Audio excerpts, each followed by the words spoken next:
Hey, this is Shaun with the Atlanta Tennis Podcast, powered by Go Tennis. Check out our calendar of Metro Atlanta tennis events at letsgotennis.com. And if you're a fan of Bull Shark Sports, go to shop.letsgotennis.com. Get yourself a hoodie or a hat. And this month and the next few months, we are actually running something where we want to hear from you. We want to hear your story. Do you have a tennis story, something interesting? And in this case, maybe even a sports story that we can share on this show or even on the podcast.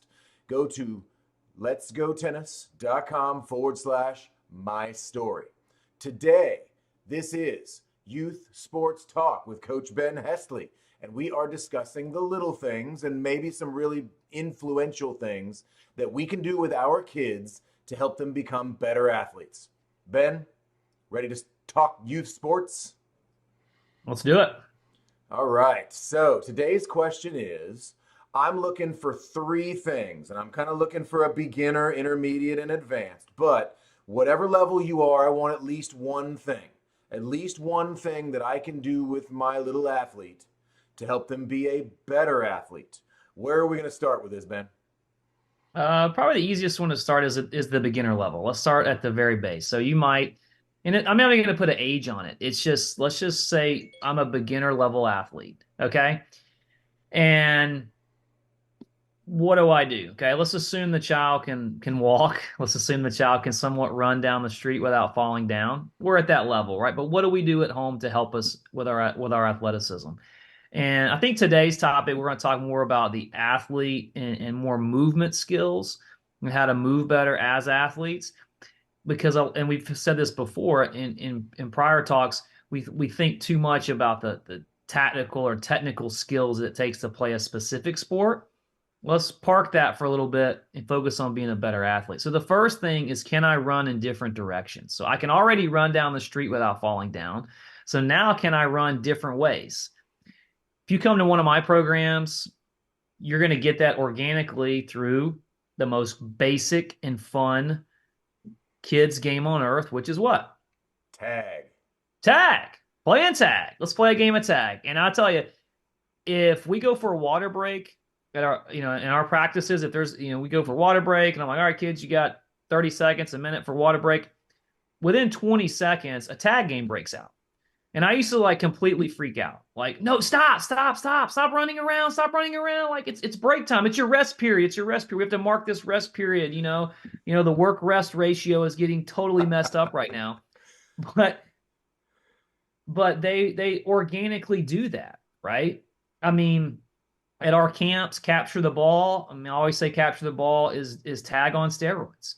And we have a multitude of different tag games that we play in our programs, and it's working on this very thing. It's organically working on multi-directional movement, right? Because if you're the it person and you're trying to tag me, I've automatically got to move around and try to get away from you, right? And that's going to create some multi-directional movement, and only complexes things when we have multiple taggers and multiple people that are it and all this stuff. But let's say we don't have a group, right? I'm just at home with my son and our daughter, and I want to make her a better athlete today, right? So we can go out to the park and we can just say, hey, Susie, I want you to sprint to that tree. And then as soon as you touch that tree, sprint to that other tree right there. And she, naturally start working on some multi-directional movement, right? You could say, if you're on be safe, but if you're on a hiking trail this weekend, you can go, hey, run to that rock. As soon as you run, jump up on that rock and then jump down and sprint to that rock. So you're sort of just make them do, and the kids will love that stuff. They love challenges, and you can just make them run different ways in different directions. I think that's the very start of good athletic movement as a beginner athlete. And some kids are more interested in doing that than others. My guess is maybe you and I were the ones that were sprinting around the tree without our parents saying, hey, why don't you go do that? The question I have would be, if I'm the parent of the child that doesn't necessarily naturally go play tag, we know kids are different and they don't always pop out saying, I can run around and I like jumping off of things and I like practicing movement. Some kids just aren't inherently that way. You have the natural athlete, and then you have the one that's going to work a little bit harder. is those games with the parent, is that the kind of thing that maybe even the parent can say, hey, I'll race you to the tree? Or is it something you get a little more personally involved? Hey, let's skip as we go for a walk. Let's do a little bit of skipping. That's always a good one too, right? So as a Yeah. parent, can I get involved rather than just saying, hey, little Shaun, I'm going to time you. Let's see how fast you can get around that rock and come back. Where I would have been like, heck yeah, let's go. But other kids might not have been the same way. Yeah, I think there has to be some kind of carrot, right? Like what's the carrot for the kid? Like you mentioned time. Time it, right? So how fast can you run to this tree and then that tree, whatever. That's a good incentive for a kid. Parents, get out there. You're looking for exercise anyways. Get out there and play tag with your kids. I used to play tag with my kids all the time and they loved it. And it got me some natural exercise. I mean, we have a dog now. We have a black lab who has tons of energy, and our kids play tag with the dog. I mean, we also be nice about it. Like, don't be mean to the dog, but get the dog. Yeah, you grab the tennis ball, and the dog wants the tennis ball, and the dog's chasing you around. Just different fun, creative ways that you can do that kind of create multi-directional movement in your child. So multi-directional movement makes me think of suicides, what we can call a wind sprint. I don't know if we're allowed. I don't know if we use Suicides the word really for aren't that, but multi-directional it's because only two directions. I you're was just thinking sprinting it's the only same two, right? direction. You're just stopping and starting. Right. Right. So in that case, maybe it's that one with the tennis balls and the different thing, and you have to go get them and put them in a star. And Yeah, tennis is the reference. In and that's such baseball, a do they have the good. same I thing? mean, just to give you a quick example of why that's important, right? In a sports specific setting. Last night we had a scrimmage for our middle school baseball team that I coach, and we're doing a scrimmage, and I was working with the outfielder. So I'm actually it's a scrimmage game. Coaches can be on the field. I'm actually in the outfield with my outfielders. And at the time, I had a kid that's on our team, and ball gets hit to him, and he starts taking off one way, and then realizes, oh shoot, the ball's actually going that way, and so his momentum's going this way, and then he all of a sudden just flips around and goes the other way, right? So I bet that kid at 5, 6 years old was pretty good at tag, and now he can make that quick adjustment to a fly ball because and again, that's just an example of how multi-directional movement can be used in a real sports setting. Okay, and we start learning that at a very young at a very young level, doing fun little tag games, little time games. Hey, can you touch this tree, then touch that tree? But it's moving in different directions more so than just like the old school suicides we used to do. Well, it makes me picture that we do the same thing with the beginner kids, but I've seen NFL players in similar routines where the coach is up there pointing his hands like the guy with the airplane little things, right? Yeah, And the coach yeah, says yeah, yeah, that yeah. way, and then we go that Yeah, we way, had and a we go coach this like way, that. and then you got to Yeah, sprint it out, right? yeah, So even at the highest levels, you're still working on that multi-directional movement because that's what sport is. yeah. That's the whole point of sport is how quickly can I do a thing? Now, if you consider golf a sport, that's probably not a physical attribute Yeah. necessary to it. I think some people think one of the kids looked at me and said chess was a sport. I'm like, I'm going to pick that fight. I don't think that qualifies as So sport, we'll, but we'll that's all save right. that. We'll park that for a different We'll have that different conversation discussion. another There day is a because lot I'm of mental strategies that that's go along with chess, an and we often argue intellectual sport. That's about fine, tennis. but Is tennis chess or checkers? We have that well, conversation. aspects Um, of it, I'm good with that. yeah, So but what's my mid-range tag? Because I bet high school players that are 8 UTR and above probably love a good game of tag too. they all love it. I mean, they all love it. But let's move along and say that okay, we played some tag. We can move in multi. We can. A multi-directional movement is nothing more. It's a fancy way of saying I can run this way and then quickly dart and run that way. That's all it is. Okay, versus staying in roughly the same direction the entire time. Okay. Um. So well, let's move on to the next. Like a kind of mid-level would be skipping. I think skipping is one of the most important things, most important movements a player can do. It just segues into so much more.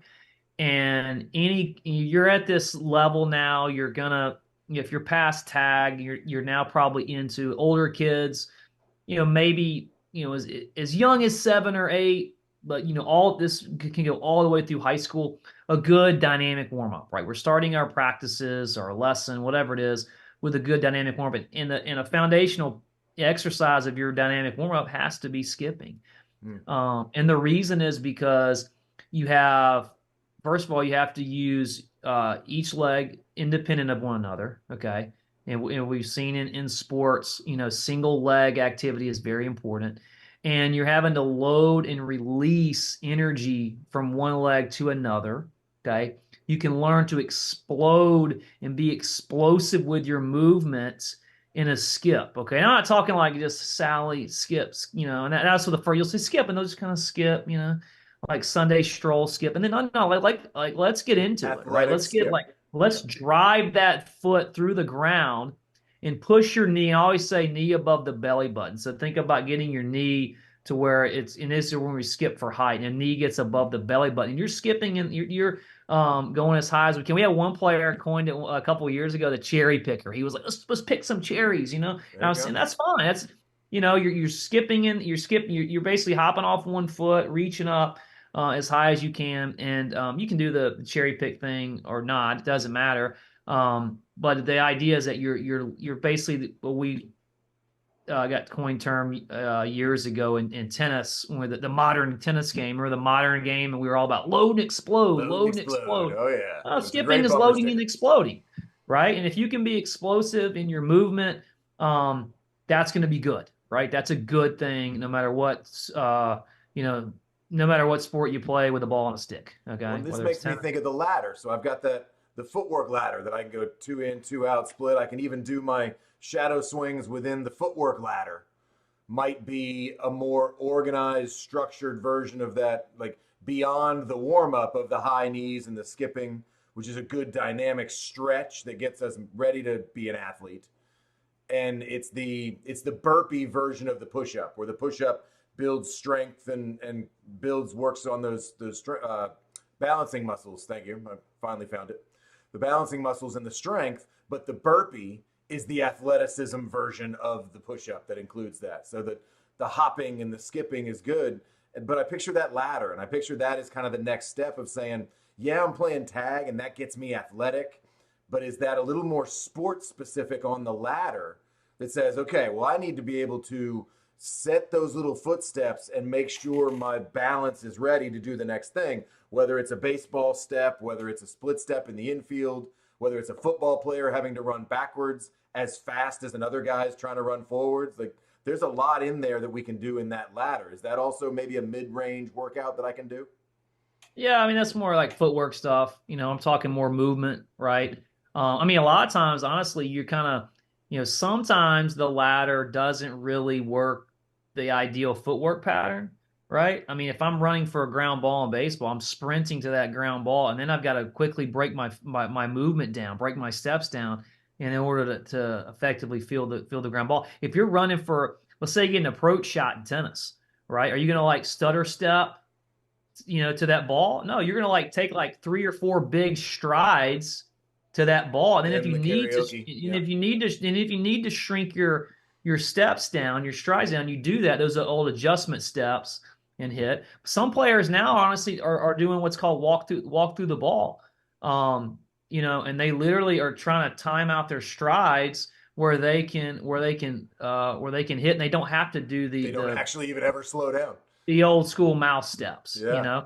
In baseball, when I teach kids how to run through first base, I don't tell them to break down, and you'll see that a lot. You'll go, okay, run and then break down so you make sure you hit the bag. Like, no, that's stupid because Spread the out. dude's trying to throw me out. Why would I slow myself down? Yeah. You want to time your strides where you hit that last stride, you hit the front part of the bag, Yeah. right? And we work on that. Do you hit the front part? Are you hitting the top? Are you hitting the back?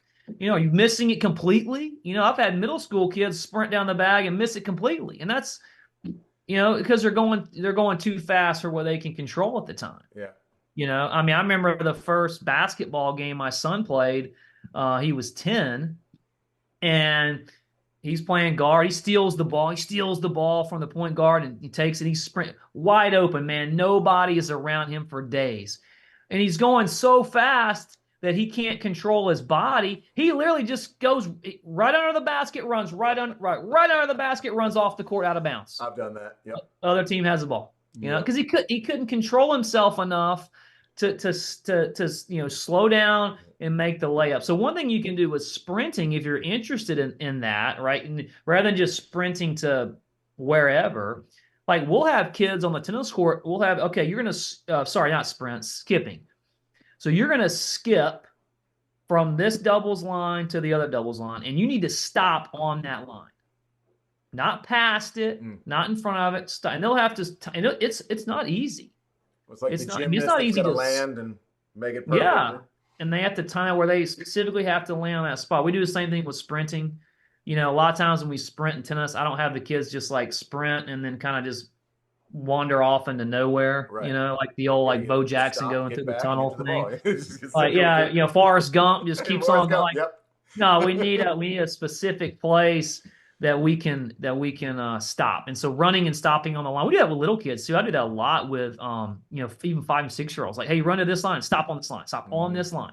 You know, like we have blue courts, so we'll say don't go in the green space. Okay, you have to stay in the blue. You're not allowed to go in the green. And they'll and it's really good for them to understand boundaries and being able to stop and break their footwork down in a specific location. That makes sense. So my last step is at the highest level, and I don't think you're convinced of this, but at the highest level, it seems like I've worked on my athleticism. I'm one of the great athletes in the world. Maybe I was a natural athlete, maybe I wasn't. I'm a Novak Djokovic. I'm a 97 UTO, whatever it is, right? I'm really good at tennis. That next step recently seems to be the key seems to be flexibility. And however you create that, whether it's stretching, Pilates, yoga, whatever you're doing, and I like Pilates because it's what I call the workout version of yoga. And it's so good from a stretching point of view and from an athleticism point of view. It's a nice addition. I don't know, and this may be your point of view, I don't know that it makes me a better athlete inherently, but I think it's an enhancement. Is there anything else you can think of at those highest levels maybe that they're doing? Because what I've seen recently is they've just been playing games with balloons. They're basically just going back to playing tag. That's another one. Not to sort of you know, sidebar the conversation, but I've seen that's a fun one. We've done that on indoor days when it rains or whatever, and you take a balloon and you get a group of 4 kids and they got to keep the balloons going. That's super fun. But to watch the professional players do it as well, I'm thinking there's no special formula there. I think it's the same thing. I think it's still tag. I think it's still the multi-directional movement, watching the eyes at the same time. Can my feet move while I'm running backwards, watching the quarterback and watching the guy I'm covering? We had that last night in our game, in our baseball game. I tell my guys, hey, eyes up, because you know my guys are taking leads. They're 12, 13, 14 years old. They're looking down at their feet. I'm like, dude, if you're wandering off the base with your head down at your feet, you're gonna get thrown out for sure. You know, I said at that point, I really don't care if the footwork is good. Just be watching the action that's going on. Eyes up. Yeah, I got the ball. I got my foot on the soccer ball. Yeah. I'm not looking at my foot until I'm actually getting rid of the ball. But if I've got the ball under control, my eyes are up. Same thing with tennis. My eyes are up on the ball, but at some level, I can't be looking at my feet. Which is in some way, Shaun, why, and I'm not knocking it necessarily, but sometimes cone drills and ladder drills got to make sure that the kids are what happens is they'll start watching the footwork too much, right? I don't want to step on the ladder. I don't want to kick the cone, so I'm watching the cone rather than getting him in more situations where that cone or ladder is not there, and they've got to make the movement for some particular reason. In that case, probably just another tool, because I've had 3-year-olds that can't just hop from one ladder rung to the next. But I've also seen NFL guys working on ladders. So there's a way we do these things. So so let's get back to the flexibility thing, because my biggest caution with flexibility is that it ends up being stretching, right? Like old school. You know, I don't see that as much. And you say you see it on the baseball field, and I make fun of baseball players. I see it more in a warm up situation, right? Okay, you know, like to me the whole athleticism point of view. Yeah, you know, like if I'm going to go out and throw 75 pitches tonight, I don't want to just my warm up better not be put my feet together and go down and touch my toes and pull my arm across my chest for 30 seconds. You know, I don't bring it needs to be dynamic.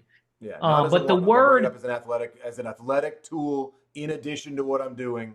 And that's why I say Pilates, because nobody's standing around going, I'm doing my Pilates. Like Yeah, right, there's right. nothing, So we just nothing have to static make about sure we're on the same page with it's a flexibility program it. or Correct. flexibility exercises. Are My not favorite static. ones are Frankenstein's, Yep. and Yep. open the gate, close the gate. Those are the my three go-tos for players. Book openers are good, where you kind of hold your hands like this and you have to rotate against the wall and open the thoracic up. Sure. That's a good one. But yeah, more as you get higher level as an athlete, it's going to become more important to have some good flexibility, good mobility in your joints. Yeah. All right. So, last thing, if there's one, we've discussed a few, focused on three. If there's one thing I can do to help my kid, now let's assume he's not already an NFL player. Let's one thing for my kid. What's it going to be? Let's start in the middle and work out. Skipping. Okay. Get good at skipping. Skipping and gets into so many different things. Single leg work, single leg strength, dynamic movement. I mean, I can go gets into bounds. You can bound. You can go high. You can go far. You can go out. Work so many different things you can do out of a basic skip. So keep getting better at skipping, and you'll see your movement dramatically improve. There we go. I don't have to ask, did we answer the question? There's your answer right there. Ben Hesley with Bull Shark Sports. This has been Youth Sports Talk. Ben, thanks so much. See you again next week. Hey, happy skipping, everybody. Happy skipping.